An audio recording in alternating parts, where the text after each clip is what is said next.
Il existe un signal de chandelier japonais très peu connu qui est en fait le harami confirmé, le harami haussier confirmé, corps rouge qui avale un corps vert, confirmé derrière par un nouveau corps vert et une nouvelle bougie de hausse. Ça s'est produit ici, ça s'est produit là, et regardez les effets qu'il y a eu. Et vous savez quoi? Eh bien, ça vient de se produire aujourd'hui. Et on va voir si on peut gagner de l'argent avec cette stratégie. C'est dans la vidéo du jour.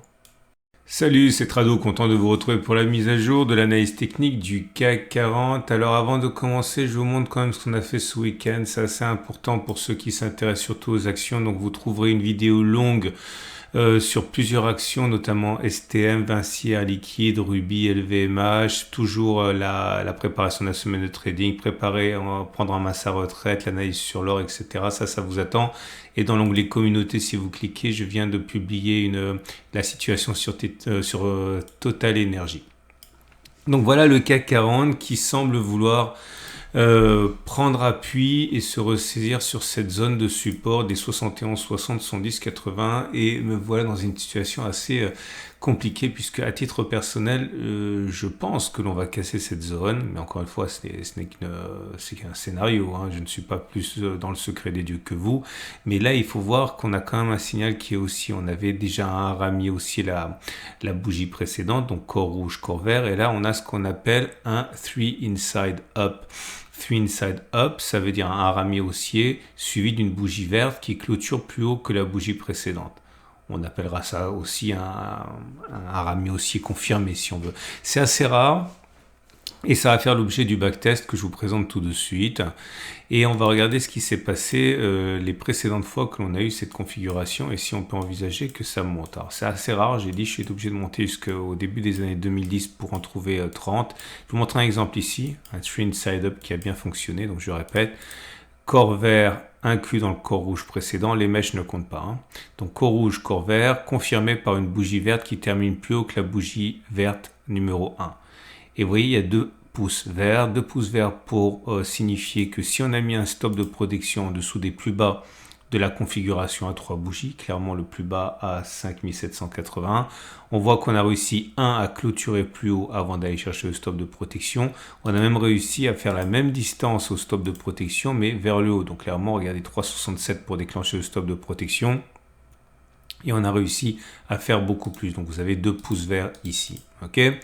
Et regardez un autre exemple qui a fonctionné là. Ok. Vous avez ici votre premier bloc rouge. Premier bloc. Oui, le premier bloc rouge, il est. Je ne le retrouve plus. Ah oui, il est là. Ok.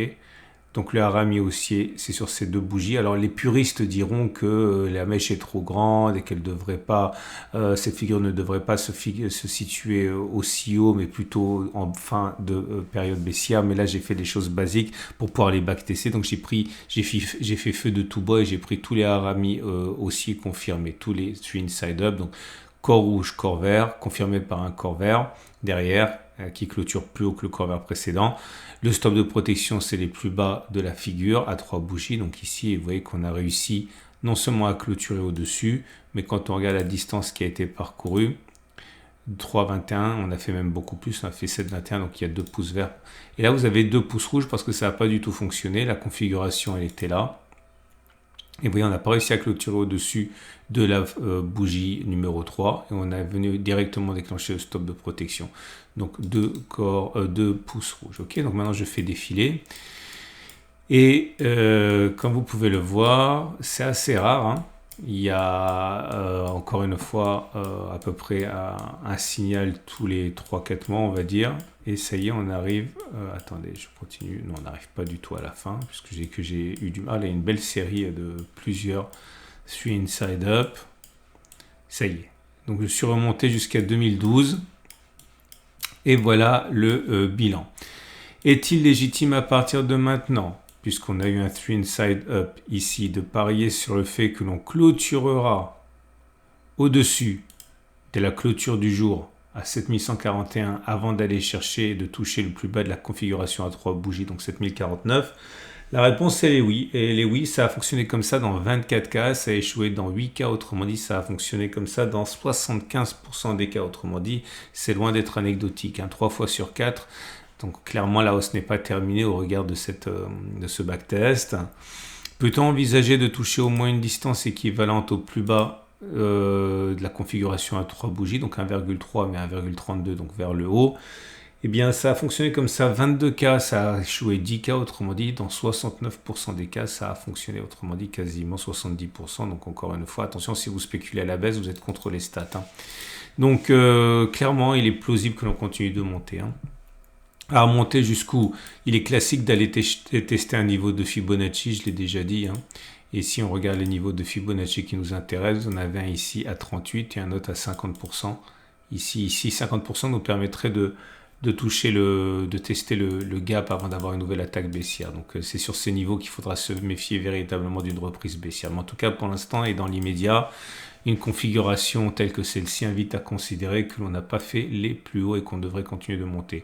D'ailleurs, les bougies Aiki-Nashi montrent que pour l'instant, ça reste haussier baissier avec une bougie rouge. L'amplitude se réduit, le corps se réduit, mais ça reste quand même baissier puisque c'est rouge, il n'y a pas de mèche basse. Et comme vous pouvez le voir, le three line break est toujours sans ambiguïté, c'est un bloc rouge et on sait très bien qu'après un premier bloc rouge, normalement on devrait plutôt avoir un autre bloc rouge plutôt qu'un bloc vert. On passe aux éléments techniques. Alors, puisque je l'ai sous les yeux, on a toujours un signal baissier qui a été donné par le vortex, hein, le rouge qui passe au-dessus du vert. On sait qu'il est plausible que l'on continue de baisser au moins une fois en dessous des plus bas du signal plutôt que d'avoir fait les plus bas. J'en parle parce que c'est sous mes yeux, mais vous avez d'autres éléments qui sont peu encourageants. Le moyenne mobile à cette période, elle est au-dessus des cours, elle est descendante, donc la tendance immédiate est baissière. La moyenne mobile à 20 périodes est descendante, on est en dessous, donc la tendance générale est baissière. En plus, vous avez ici un croisement fort baissier M7 M20, c'est-à-dire la M7 et la M20 qui se croisent alors qu'elles sont toutes les deux déjà descendantes. C'est rare, hein. C'est rare, mais vous en avez un là. Bon, il n'est pas parfait, mais il y en a un ici. Vous voyez l'effet qu'il y a eu derrière. Un autre peut-être pour l'exemple. J'aurais dû le faire avant. Je ne l'ai pas fait et je vous prie de m'en excuser. Non, je dis c'est assez rare. Ah là, ouais, regardez.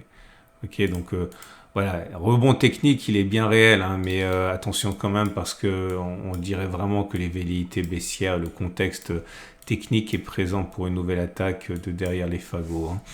La moyenne mobile à 50 périodes est également baissière, donc la tendance de fond est baissière. Seule la tendance de long terme est encore haussière avec une M200 qui monte. On a déjà parlé du super trend qui invite à considérer qu'on n'a pas fait les plus bas non plus, hein. Ok, on est en situation baissière.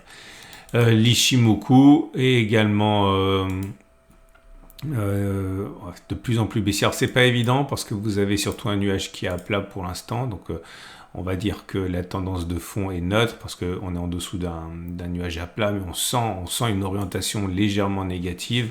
Donc attention, hein, surtout qu'on n'a pas atteint l'objectif dont on a déjà parlé, qui nous invite à aller chercher 7015, hein, en prenant la distance qu'on a parcourue avant le twist, reporter par-delà le twist. Voilà, ça voudrait dire aller chercher. Donc voilà, on a des éléments haussiers, vous l'avez bien compris. Mais reprise de la baisse après, c'est quand même pas exclu, loin s'en faut. Et on va terminer avec les trades du jour. Votre rendez-vous avec IG. IG, bien plus que du trading. Une équipe d'experts à vos côtés. Et c'est parti, donc quoi faire? Si vous êtes haussier, c'est tout vu avec le test du jour, avec le 3 Inside Up, mais attention, vous avez compris que dire que ça va monter, ça ne veut pas dire qu'on va retourner sur les plus hauts, on peut très bien avoir quelque chose comme ça, je pense que vous l'avez compris. Maintenant, j'en sais rien, hein. Ce qui fonctionne dans 75% des cas est sous 25 fois sur 100, hein. Donc ça, faut toujours garder ça à l'esprit. Si vous êtes baissier, moi je pense qu'un truc intéressant à faire, que je ne fais pas parce que je vais essayer d'avoir un meilleur point d'entrée que ça, mais c'est de parier sur un retour sur les plus hauts, mais pas tout de suite. Donc attendre que ça baisse, accumuler progressivement, accumuler peut-être un peu ici, un peu là, et mettre un stop de protection là et viser ça. Ok, alors c'est vrai que les ratios gain-risque ne sont pas superbes au début, puisque là par exemple vous auriez un ratio gain-risque, voilà, de même pas, enfin si, à peu près 1. Ok, mais sur ce niveau-là, si vous achetez ici, vous avez des ratios gain-risque qui sont quand même bien plus sympas. Là, vous avez un ratio gain-risque de 2 Et là, éventuellement, vous auriez un ratio gain-risque de 3,8 pour ne pas dire 4. Ok, donc ça serait pas mal du tout. Je pense que je vais le faire d'ailleurs, mais je vais attendre qu'on monte un petit peu pour améliorer encore le ratio gain-risque. Ça pourrait être sympa. Bon, en tout cas, vous l'aurez compris, je suis plutôt en position acheteuse que vendeuse, tout simplement parce que je suis structurellement plus haussier que baissier sur les indices et je spécule à la baisse uniquement. Enfin, non, pas uniquement, mais essentiellement sur le Forex. Hein. Voilà. Je vous rappelle que si vous voulez vous engager dans un trade au long cours comme celui que je viens de décrire, il ne faut pas prendre des CFD au comptant, il faut prendre des CFD à échéance. Okay, sinon, vous allez payer une fortune sur les frais de roulement. Donc, faites attention à ça. Ne tradez pas avec des choses que vous ne comprenez pas parce que vous risquez d'avoir des mauvaises surprises. Voilà, je vous rappelle que vous avez plein de vidéos qui vous attendent. Je vous les ai déjà signalées, notamment des vidéos actions pour ceux qui sont fans d'actions, et puis l'or, et puis la retraite, etc., etc. Tout ça, c'est sur ma chaîne YouTube et dans l'onglet communauté pour la situation sur Total. À demain pour la mise à jour et à tout de suite pour d'autres vidéos.